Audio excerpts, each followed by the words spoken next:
My name is Charlie Cradaville. I'm the Central Jersey organizer at Food and Water Watch, and on behalf of our team and all the organizers and organizations, we're thrilled that so many of you from across the great state of New Jersey came out today for what promises to be an exciting, powerful, and hopeful day of learning from each other, building community, and stepping into action. Good morning, my beautiful people. Buenos dias, mi gente bella. My name is Lauren. I'm here first and foremost as a mother, looking for the future of my children. I'm here as a wife. I'm here as a working person. I'm a registered nurse and also a proud member of Food and Water Watch. I've lived in New Jersey for over 20 years, but my origins have come from Guatemala, and I'm very excited to be part of this gathering.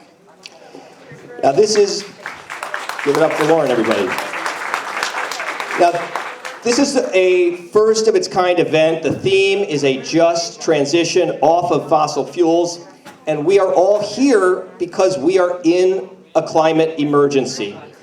We know the situation is dire, but we also know that we have the solutions, and together we can all take action and build a future without fossil fuels, without toxic pollution. A future where we can all breathe clean air, drink clean water, and where all of us can have good, well-paying jobs. So some of our goals for today include community building. We are doing this by bringing people together, all of us here in this room coming together. We create a sense of belonging, a sense of empowerment, development, and growth. Learning is another goal. Learning the needs of our communities, interacting with one another, understanding and learning from our different perspectives so we can better understand each other. Taking action. We are all taking action today. Just by being here, we're taking action for clean air, clean water, a livable future with safe and well-paying jobs. We're taking action by holding polluters accountable, sounding the alarms, advocating for stronger laws and regulations. Yes, we're taking action here today. Woo!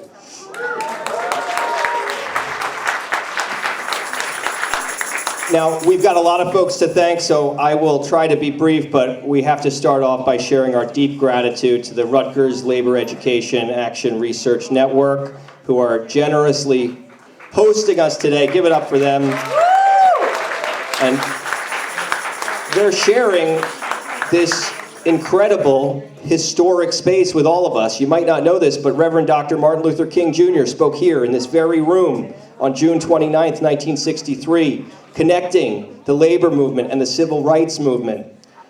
In the decades that followed, this room hosted countless community gatherings, classes, political events, and today, the first ever climate action gathering.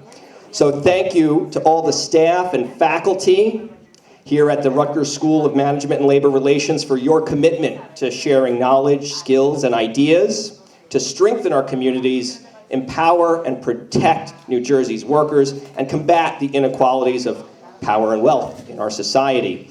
We also want to thank the more than 50 co-sponsoring organizations for this event. It's incredible. So many different kinds of groups are coming together today, including environmental justice groups, labor groups, student groups, grassroots groups, and nonprofit organizations. We do not have enough time to list all of them, but each of them is in the program and on our website, njclimateaction.com. Some of them have materials for you on the tables outside the room in the hallway, so please stop by and check them out during lunch and during our networking and social hour at 4 p.m. And also make sure you get to know the real people, the real human beings who are here representing those organizations. We're thrilled to have you all here. And we also have to give a huge shout out, a big thank you to all of our talented and hardworking volunteers. Without you, today would not be possible. Give them a round of applause. Everyone who helped recruit, plan, and organize this event today, from the bottom of my heart, I say thank you. And same goes for all our presenters, performers, panelists, interpreters, and everyone else who made today possible. And finally, thanks to all of you for coming. Give yourselves a round of applause. What a great crowd. And real quick, I'm just going to acquaint everybody with the space here. So we've got restrooms are in the hallway behind me. We have coffee in the back, and to my left, your right. We also have some terrific classroom spaces that we'll be using for the workshops in the afternoon. We'll share details about that when the time comes. And I'll hand it back to you, Lauren, to tell us about lunch. Yes, we're gonna have delicious lunch, healthy options for all. Currently, we have coffee in the back area, so if you're interested in getting some coffee, it's gonna be available all throughout the meeting. You can help yourselves to lunch at 12:45, and the lunch will be served in the back area where we have the coffee. Please let us know if you have any food allergies, any dietary restrictions. All the food is gonna be labeled vegetarian, vegan, if it has nuts, if it's gluten-free. If you have any questions, please ask any of the members helping there with the lunch. And we hope you enjoy the food. We're here to help you, and let's get this party going. All right now, so one of the reasons we wanted to organize the gathering was to reflect all our victories in our movement that we have won in the recent years. Let me talk about our victory in 2023 to stop the CPV2 gas power plant expansion in the Keysby area in Woodbridge. Yes, we worked so hard on that. And with this is how I first learned about Food and Water Watch, and this is how I first got involved with Food and Water Watch.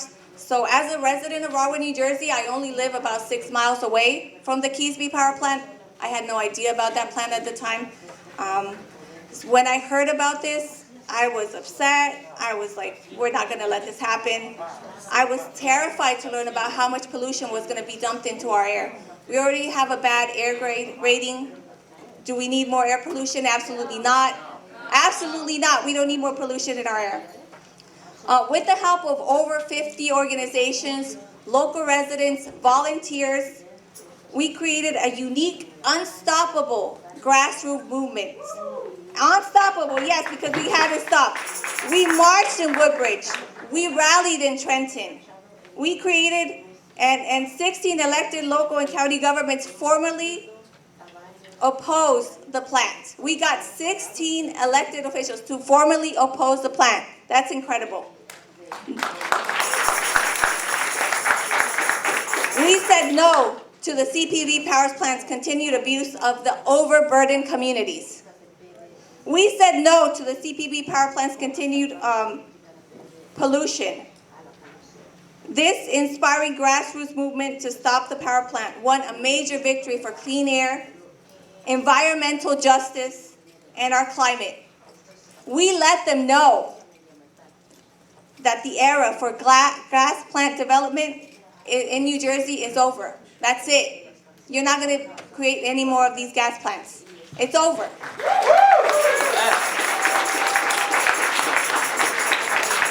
But that's not the only gas plant that we collectively stopped in the past year. Just in January, we won another years-long campaign to stop a new fracked gas power plant. This one was proposed by New Jersey Transit in Kearny, an area of North Jersey already burdened with harmful levels of air pollution and decades of heavy industry and environmental injustice. This was a big win for our movement. And it only came after years of organizing, calling on Governor Murphy to direct NJ Transit to stop this dangerous and ill-conceived plan and to redesign the project with renewable energy. We thought we won back in 2020 when the governor directed NJ Transit to do exactly what we were asking, but within a couple of years, NJ Transit was back to the same dirty energy scheme. So we relaunched our campaign. And after several more years of marching, lobbying, bird dogging, commissioning expert studies, and mobilizing activists to speak at every single NJ Transit board meeting, we won again. NJ Transit officially canceled the project in late January, and this was a huge win against a behemoth agency that has so much power here in our state, but it's also a testament to our power and the power of our movement. We took our collective power to the halls of the State House in Trenton last year. When we stopped the dirty gas bill, that would have given away millions, if not billions, of fossil fuel industry money for a false climate solution. And we could not have done it without you, without you, without you, without you, without you, with all the volunteers, with all the activists. So we take this time. We took time out of our day to fight the good fight. We took time out of our day to come here today. We took time out of our day to come here and gather and build community. Take action. Thank you. And those victories are just some of the major movement wins that all of us have achieved over the past year, but we've got more to do. Our work is not done. We're still fighting plans for another major source of pollution, another dirty gas power plant, still proposed for the ironbound section of Newark. And we're continuing to fight for the strongest possible clean energy legislation at the state level. And we need everyone to add their voices to the chorus calling for clean energy. So I'm actually going to ask you all to take a quick action right now. If you got your phone on you, take it out. Please text 23321. Again, that's 23321. And just text the words clean energy. Clean energy, either all one word or with a space between. And again, 23321. Text that number and you will be sent the link where you can message your elected officials and tell them that you demand squeaky clean energy right now. Again, 23321, just text the words clean energy and you'll be sent that action to take right away. And that's our first action of the day. There's many more to come. We've got 3 great workshops in the afternoon. Just to preview them, we've got the principles of a just divestment from fossil fuels. I'll be focusing on the work of Divest New Jersey Coalition to rid fossil fuel investments from the state pension fund and also university-based campaigns to divest endowments from fossil fuels. The second workshop is winning progressive climate and squeaky clean energy legislation in NJ, and that's focusing on our strategy for organizing to win that strong legislation we need to have clean energy legislation in law and defeat those false climate solutions that are being pushed by the fossil fuel industry relentlessly.